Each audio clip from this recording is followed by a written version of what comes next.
Jadwiga, Queen of Poland. It is not an easy task to present to English or American readers the biography of a foreign queen who ruled for a short time in a distant and unknown country, and who lived and died over 500 years ago.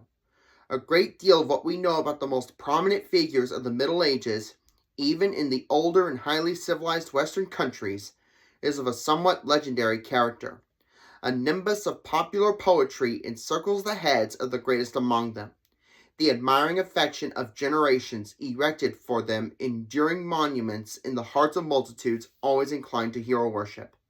In certain cases, however, the lack or scarcity of historical material, the insufficient knowledge of language or ambient conditions, make it extremely difficult to raise the veil of mystery hiding some unquestionable greatness and momentous merit. The taste of the public at large does hardly encourage such an effort. To the popular imagination, military valor appeals much more than charity or wisdom. A warrior destroying scores of human lives on a battlefield arouses more enthusiasm than the healer of as many wounds. And yet those, whom destiny has entrusted with the mission to preserve and strengthen the inviolable ties binding the present to the past, to reveal and enshrine the names of mankind's true benefactors, while challenging difficulties, defy obstacles. Jadwiga, Queen of Poland, was one of the purest and noblest creatures that had ever come out of God's hands. Upon her arrival in Krakow to take possession of the vacant throne, still a mere child, not quite 14 years of age, she rapidly rose to the situation. Conscious of her enormous responsibilities, realizing that Poland, exhausted by incessant invasions, war, and domestic strife, desperately needed peace, she understood that nothing but a personal sacrifice could save the country. For her country's good, on the altar of duty, she made the supreme offering of her happiness. Though dearly beloved by her own people, she has been for centuries almost entirely unknown in the west of Europe. It evidently is the mission of an American lady, the authoress of this book, to acquaint the English-speaking public with that sublime figure. After more than 4 centuries of eventful and glorious reigning, the mighty Polish dynasty of Pius became extinct. The last direct offspring of that illustrious house, Casimir III, died in 1370 without leaving a male descendant. Among the members of the family's collateral branches, no one was worthy of occupying the throne vacated by such a ruler. Casimir's sagacity and justice, his tolerance and generosity, his keen foresight and constructive genius had won for him, in spite of his occasionally excessive pacifism, the surname of Great. This verdict has been confirmed and maintained by posterity. A strong, remarkable woman, Casimir's sister, Elizabeth, Queen of Hungary, had already solved the problem of succession to the advantage of the Hungarian dynastic interests. With her assistance, her husband, Charles Robert d'Anjou, King of Hungary, secured the Polish crown for their son, Louis, by a treaty concluded with Casimir in 1339. The new king, far from possessing all the eminent qualities of his uncle, was a brilliant, highly educated man, and he must have been a suitable, successful, beneficial ruler for the Hungarian people, because his grateful subjects called him great as well. For Poland, however, his reign was disastrous. Born of a pious mother, Elizabeth of Poland married to Elizabeth of Bosnia, whose mother was a pious princess as well, he never took pains to learn the Polish language and never resided in Poland. From time to time, when certain of his projects could not be fully accomplished without the agreement of the Council of the Crown, he summoned the Polish notables to some distant Hungarian town or castle in order to obtain by perfidious promises, or even by violence, the necessary consent. Half French and half Polish as to his blood, Louis constantly was under the intellectual and political influence of his German neighbors. Eagerly and ostentatiously he manifested his particular affection for the most bitter enemies of Poland, the Order of Teutonic Knights. The intermittent state of war between his Polish subjects and those rapacious German monks, the continuous attacks on the Polish borderlands by the turbulent, pagan Lithuanians made but little impression upon a mind chiefly addicted to Hungary's aggrandizement and his own glory. The fertile province of Red Ruthenia, inherited by his uncle Casimir, was arbitrarily detached by him from the Polish crown and incorporated into the realm of Hungary. No wonder that the news of his death was received in Poland with an intense feeling of relief. For whatever wrong King Louis had done to Poland, the country and the people were richly repaid by his daughter Jadwiga. When, after 2 years of interregnum, after many vicissitudes, the Polish leader succeeded at last in bringing her to Krakow for the coronation, she appeared on the horizon like a bright rainbow following a long and violent storm. Her beauty and charm, her precocious sagacity and tact, her modesty and piety, and her valiant bearing conquered all hearts. Everybody was happy, except the young queen. In accordance with the customs prevailing at that time among royal houses, Jadwiga, when only 7 years old, was betrothed to Prince William, hardly older than herself, son of Archduke Leopold of Austria. The ceremony of betrothal, the false marriage, took place in 1378 at Hamburg, with a great display of magnificence and pomp. It had to be followed by regular nuptials on the date of the couple's coming of age. Meanwhile, the children spent a great deal of time together at the splendid courts of Vienna or of Buda, and their companionship developed with the years into an ardent, passionate love. In her purity of heart, Jadwiga, already Queen of Poland, considered herself as indissolubly bound to William, and expected to celebrate the wedding ceremony shortly after the coronation. But the Council of the Crown did not want to see a German prince sharing with Jadwiga the throne of Poland. They protested. The resistance of the Polish magnates to Jadwiga's intent was the more stubborn as they had already opened negotiations with the delegates of another suitor of their young queen, the Grand Duke of Lithuania, Jogaila. In their opinion, the personal alliance of the two sovereigns would be of immense benefit to both countries and to civilization. Lithuania, still a small country at the beginning of the 14th century, had suddenly grown into a mighty state, thanks to the military genius of her rulers, Gedimin and Algirdas, Jogaila's grandfather and father. Her territory now extended from the Baltic to the Black Sea, but the illiterate Jogaila and his aggressive, warlike Lithuanians were inveterate pagans, and they were looked upon as a barbarous people. Jogaila's delegates, two of his own brothers, offered, however, conditions which could not be rejected.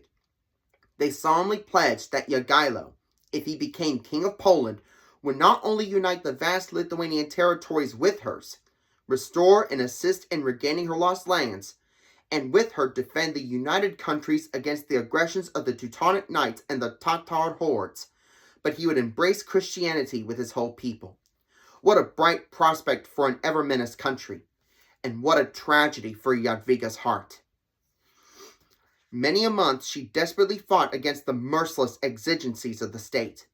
All her plans for a secret marriage, for abdication, for flight, were frustrated by the ever-watchful, though respectfully affectionate counsel of the crown. Seeing the futility of all her efforts, the distressed queen tried to find solace and fortitude in the small chapel adjoining the ancient cathedral of Krakow. One day, after long hours of fervent prayers, she heard, not unlike St. Joan of Arc, voices from above calling upon her to perform a royal duty. She listened. With the humility of a pious medieval soul, she obeyed. For the safety of her country and people, for the triumph of Christianity, she forsook her dreams of childhood, her desires of youth. She married Jogaila. Thus came a miracle unique in the annals of Europe. Following the sacrifice of a young queen, two inimical countries, two ever-warring nations, concluded a lasting peace. They joined together their destinies. They formed a federation, a union, which lasted undisturbed over 400 years, and even survived Poland's partitions. True to his word, Jagiello faithfully fulfilled all his promises. Within a short time, by persuasion, by command, or by force, indeed, he converted his whole people to the Catholic religion. There was at first much discontent, of course, but the simple, naive people, seeing that the destruction of their idols, the killing of their sacred serpents, the burning of their holy oaks had not been followed by the collapse of the world, nor punished by any other minor calamity, peacefully accepted the new creed, and soon became a civilized nation. The Western culture applied to a fertile soil did not fail to produce abundant fruit. A great many distinguished Polish writers, poets, scientists, musicians, statesmen, heroic captains of purely Lithuanian or Slavic stock were born in the old Jagiellonian dominions.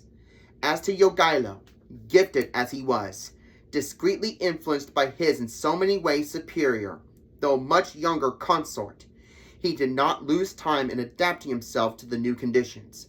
A born ruler, wise and just, with his natural impetuosity, considerably softened by a profound religious feeling, he easily adopted Western Polish ideals and swiftly turned into a great constitutional king. In recognition of his noble character, of his absolute honesty and loyalty, Jadwiga appointed him as her only successor. The dynasty he founded was one of the most illustrious that ever ruled on earth. Under the reign of the Jagiellonian house, Poland attained the summit of her prosperity and power. When looking back at Jadwiga's distressingly short life, one cannot help wondering at her achievements. As a girl of 16, after having heroically given up her personal happiness, she realizes the profound truth of one of her teachers, Scribe John, saying, "Life's bright objective is the complete gift of itself to others." Since that moment, all her marvelous gifts are wholeheartedly dedicated to state affairs and to the welfare of her people. Endowed with indomitable energy, with an astounding instinct for statesmanship, she takes an active part in every deliberation of the Council of the Crown. Her sense of justice is so strong, her judgment so sound, and her influence so great that both the king and the nobles cannot but bow before her opinion. During one of Jagiello's frequent journeys, when only 17 years of age, she decides to march at the head of a small army of Polish knights into Red Ruthenia, so willfully annexed by her own father, King Louis. Everywhere enthusiastically received by the population, she definitely restores that rich province to the Polish crown. This was her only military operation which did not, however, involve the loss of one single human life. In everything else, she was true to her lofty mission as an apostle of peace. She acted as a peacemaker between Jagiello's brother, Skiergailo, and his cousin, the ambitious, adventurous, and remarkably gifted Prince Vytautas. She reconciled several other very quarrelsome members of Jagiello's numerous family. She practically pacified Great Poland by putting an end to the long, implacable feud between the two powerful clans of Grzymala and Nalenks. Mindful of the ties that had been binding her father, King Louis, to the Order of Teutonic Knights, Jadwiga did all she could to prevent an open war with the greedy and unrelentingly aggressive monks. She saw the terrible suffering that must desolate her land once the orders and Poland's forces were in battle. While people blessed her for having saved them from that war thus far, Jagiello, troubled without respite by unceasing assaults and plundering of the borderlands, could hardly control his impatience. But Jadwiga remained inflexible in her determination to preserve peace. She was aware of all the wrong those pioneers of the Drang nach Osten were doing her country.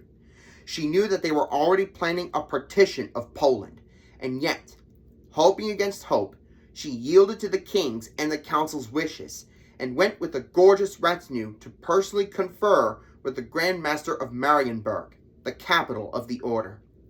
The conferences proved to be of no avail. The demands of the monks were so exorbitant that the queen interrupted further discussions, and, in a voice in which the note of prophecy mingled with bitterness and indignation, said, "So long as I live, the crown will endure your iniquities. But after my death, the chastisement of heaven will fall upon you, and then inevitable war will consummate your ruin." And indeed, 11 years after Jadwiga's death, Jagiello, at the head of the Polish and Lithuanian armies, inflicted upon the Order of Teutonic Knights, the 15th of July, 1410, a crushing, decisive defeat. Jadwiga's generosity was inexhaustible. While bountifully helping the poor of her country, she built numerous hospitals, schools, convents, and churches. She established many scholarships for the Lithuanian youth at the University of Prague. But the principal object of her affection and solicitude was the University of Krakow, founded by her grand-uncle Casimir in 1364. During her lifetime, she bought several houses in order to provide the grounds to surround that institution and to permit the extension of its buildings. In her last will, she directed 1/2 of the proceeds from the sale of all I have, jewels, clothes, ornaments, possessions of every kind, I leave to the University of Krakow, and the other half to be divided among the poor. Thus, thanks to the thoughtful and munificent bequest of the Queen, the University of Krakow was enabled to become one of the important centers of knowledge in old Europe. Jadwiga's private life was marked by many cruel bereavements.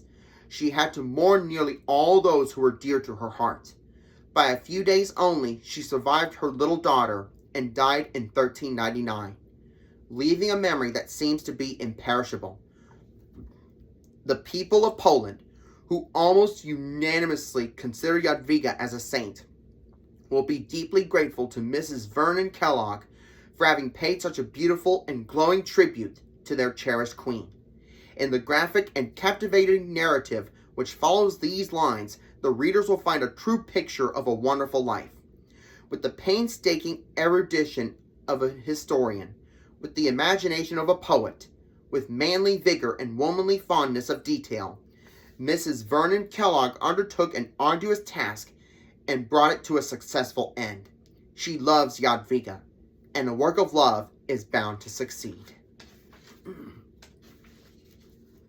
The romance of Jadwiga and Jagiello is so moving in itself that it must seem a piece of unforgivable pedantry to undertake to load it with historical encumbrances. And yet, aside from the union of Ferdinand and Isabella, it may be questioned whether any royal marriage in Europe ever had more far-reaching consequences, as it is clear that none has bestowed a graver inheritance of disturbing problems upon contemporary mankind. For, if today European peace is troubled by the overshadowing issue of the Polish corridor and by the dispute over Vilnius, these are the direct results of the wedding upon Wawel Hill 5 centuries and a half ago. Between the two marriages, those of Ferdinand and Isabella, and of Jadwiga and Jagiello, the parallel is also striking. The union of Castile and Aragon had, as its immediate consequence, the expulsion of the Moors from Spain, and as its eventual result, the launching of Spain upon her great period of European power and American empire.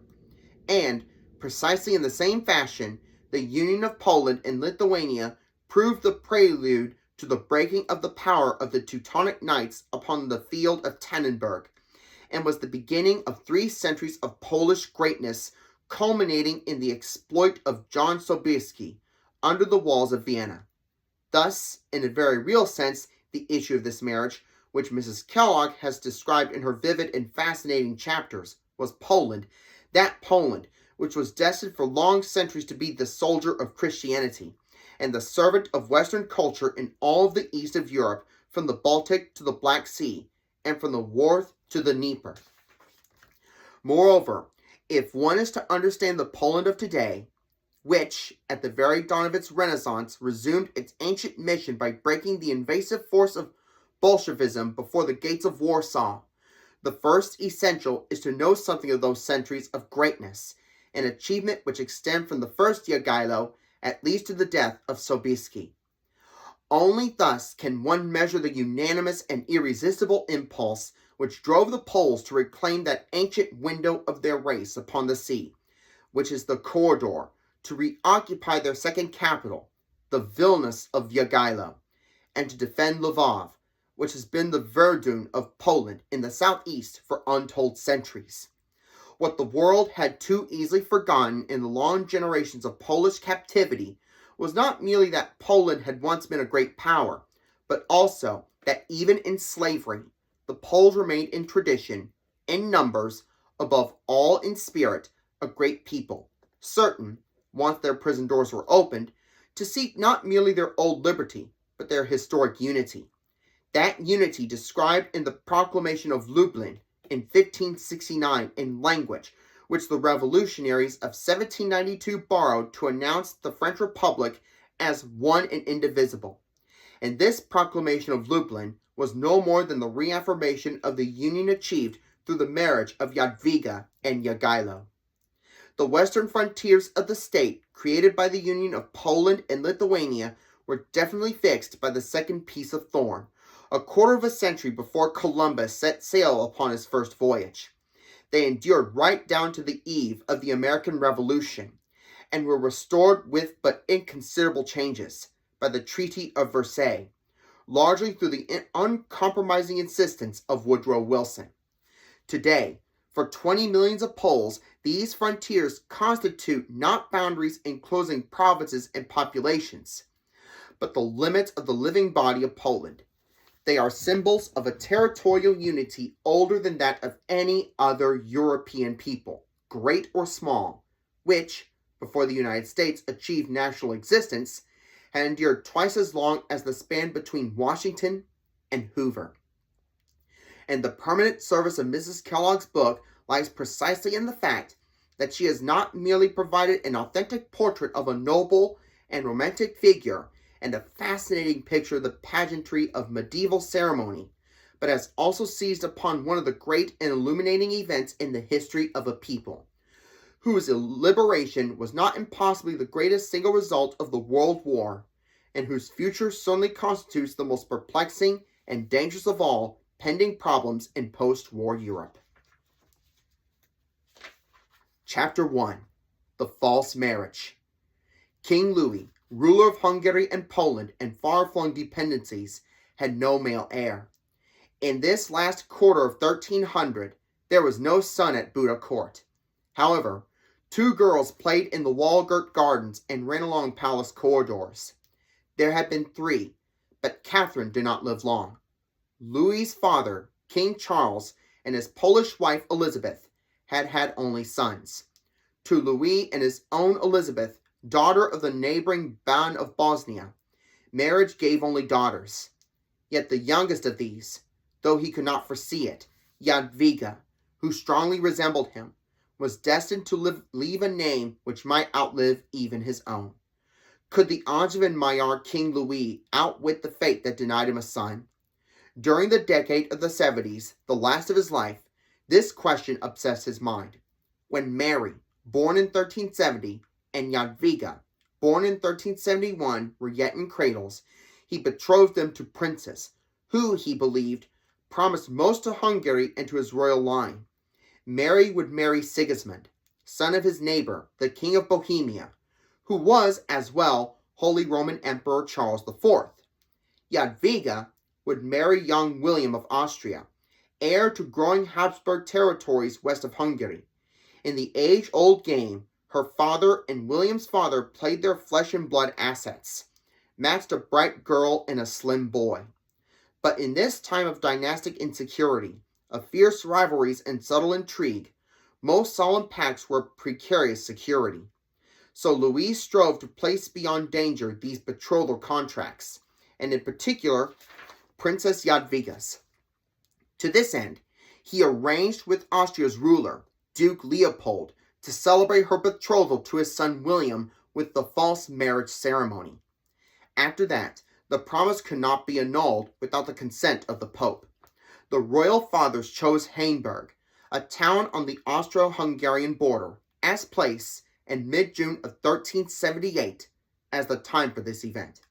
Jadwiga was but 5 years old, yet visitors at Buda court had already been so impressed by her maturity and vivid personality that the reports were a kindling spark to the imagination. So it was not alone appreciation of the political importance of Hainburg's royal meeting, but also interest in the young princess whom it most concerned that stirred people in this summer of 78. Well in advance of mid-June, the border town was crowded with visitors. Festivities were life to them, preliminaries as well as climaxes. And what with weather uncertainties, unlighted roads, and the difficulty of finding lodgings and viewpoints, it was well not to skimp the allotment of travel days. So, early, beds in monasteries and inns and in hospitable houses were in use. Tents dotted the hill. We can think of the actual ceremonial days as presenting perhaps some such picture as this. When the Habsburg family arrived, town and hill gave them a resounding welcome. The soldier duke, Leopold, was recognized as a courageous ruler. The crowd watching him and his Italian wife Vividia and their 8-year-old son, Prince William, ride along the rolling riverland toward the royal quarters well understood that this was a great day for the Habsburg house. Once they had disappeared within the chateau, the multicolored throng on the hilltop made ready to watch the eastward road upon which the second cavalcade must appear. By the glitter of vestment and mantle, one easily singled out prelates, government officials and their wives, ambassadors, and among these, the white cape envoys of the northern Teutonic Knights, blue robes of Cistercian monks, black of Benedictines, and brown robes of Franciscans, wound like a variegated ribbon through the ranks. The mobile multitude was accustomed to pageants, but on the continent, what other spectacle would match this one? Did not kingdoms and principalities of the great Louis cover almost the half of Europe?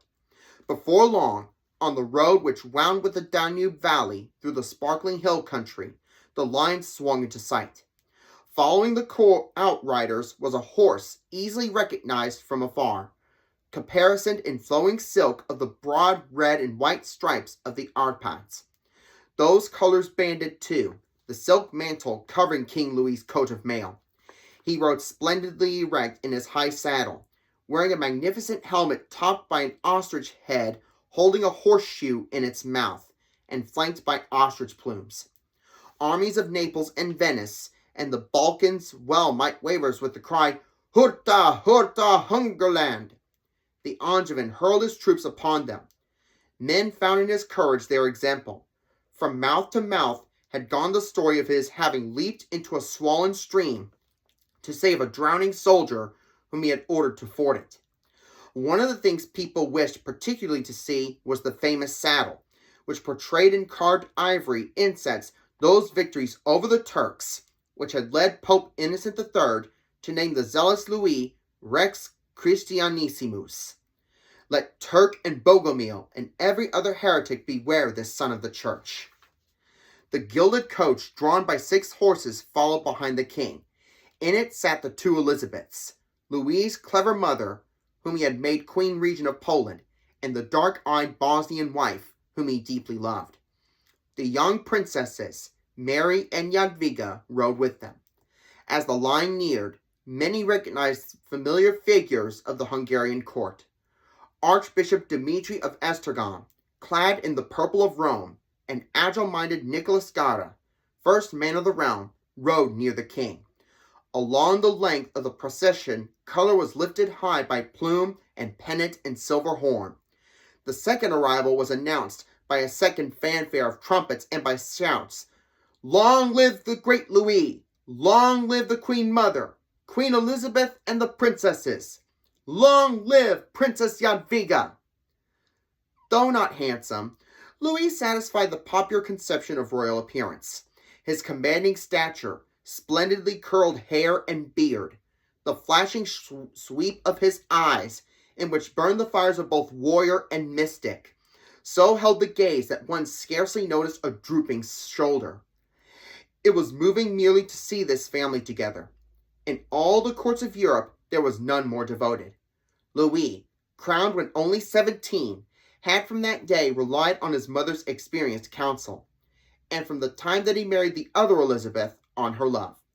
Not that such devotion escaped the customary jibes of sharp tongues.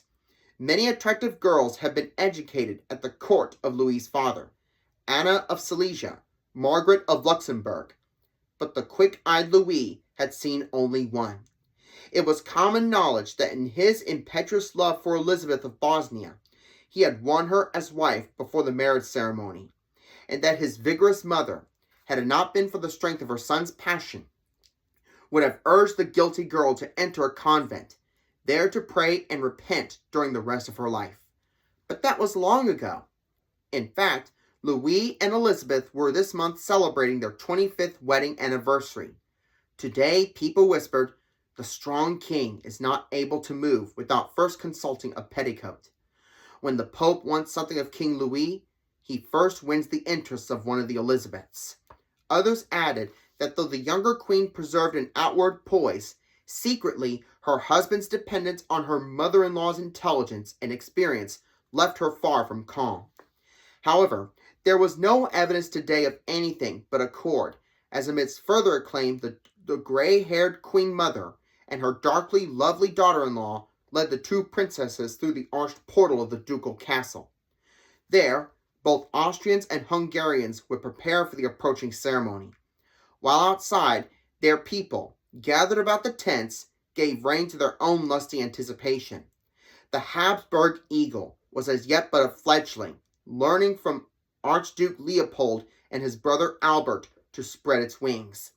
Leopold had much to discuss with his neighbor, and first, their Italian policies. To both, as indeed to most European monarchs, Italy, without a central ruler, and throbbing with a vitality that was blossoming in hitherto undreamed of beauty, was an ever-beckoning field of exploitation. As neighbors of Italy, these two rulers had the start of others in that game of territorial expansions.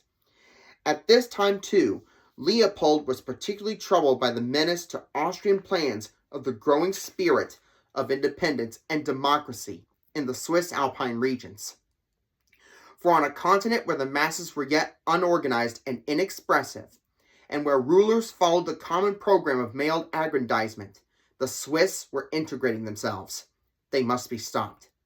Perhaps Louis's chief concern centered on the unrest in his northern kingdom, Poland. Under his illustrious father, who had carried the French Angevin line from Naples to Buda, Hungary's territories spread far and were well governed. Charles Robert had informed its systems of defense and agriculture and finance, had made his mark as an administrator. Moreover, he had turned his dream of securing the Polish crown into a reality.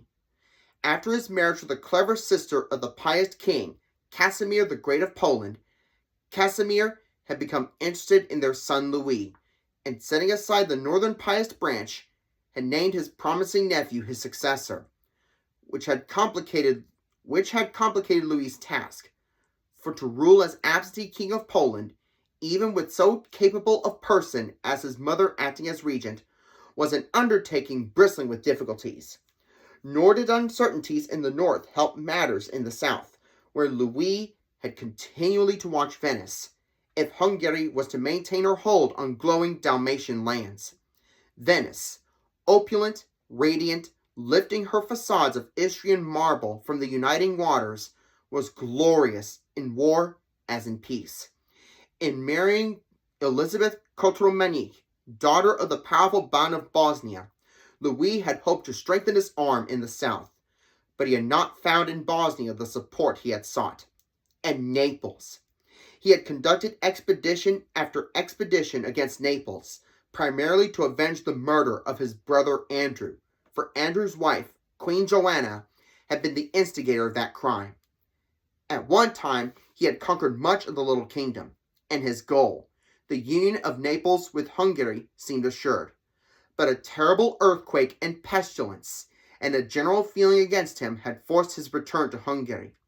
Nor had he since then, despite victories, reached that goal.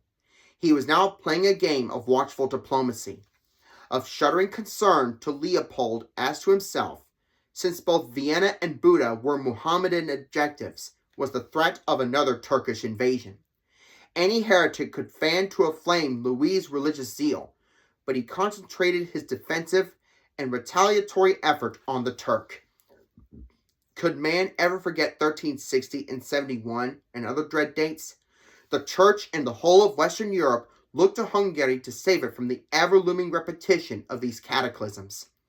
Fears and hopes inherent in these situations, the fathers discussed as they prepared through their children to cement their alliance. Then, one morning, while bells shook the clear air, people hastened into the church, where Austrian and Hungarian archbishops in pontifical robes, stiff with gold, were to officiate. As the royal families passed from the sacristy to the sanctuary, and the crowd pressed for a better viewpoint, clanking of metal and rustling of brocade mingled with the music. Little William and Jadwiga, already accustomed to think of themselves not only as playmates, but as knight and lady destined for each other, had advanced to this next step quite naturally. But once within the dim church, in the presence of the powerful of two countries, they must have sensed that something of deeper import than they understood was happening to them. As they advanced up the closely lined aisle toward the altar, the company leaned forward. Warm glances approved the slim boy Prince of Austria in his red silk mantle, on which the Habsburg eagle was heavily embroidered in gold. There was gentleness in the expression of the blue eyes, delicacy in the finely molded face. One wished, however, that he were less frail. The young shoulders seemed not yet ready to support heavy muscles. But as always, eyes turned to the bride, on this occasion a bride in symbol only. What a picture this child made in her blue robe flowered with lilies of France, her bright hair rippling over her shoulders. Like a wind running across the water ran a murmur of admiration. Lovely as a rose, sweet and strong as a young fir tree. A true lily of France was this little princess. At the altar, the archbishops received them. As they knelt on crimson velvet under a cloud of incense, the ritual began. At its conclusion, while organ notes and chanting echoed from the walls, Archbishop Dmitri joined their hands in sacred, inviolable pledge. The lords of Austria and Hungary, and neighbors looking on, tried to measure the potentialities of this hour for Europe, and the clergy its meaning to Rome, not the least active in speculation being those emissaries from the Baltic coast, the white-caped German Knights of the Cross. Many watched the two Elizabeths, for it was known that this day of triumph for one was a day of defeat for the other. The Queen Mother strongly favored the betrothal, but the Queen opposed an alliance with German Austria. However, neither the vivacious countenance of Jadwiga's Polish grandmother, reputed for her royal wisdom, nor the darkly beautiful face of her Bosnian mother revealed anything which might help the curious to forecast the future.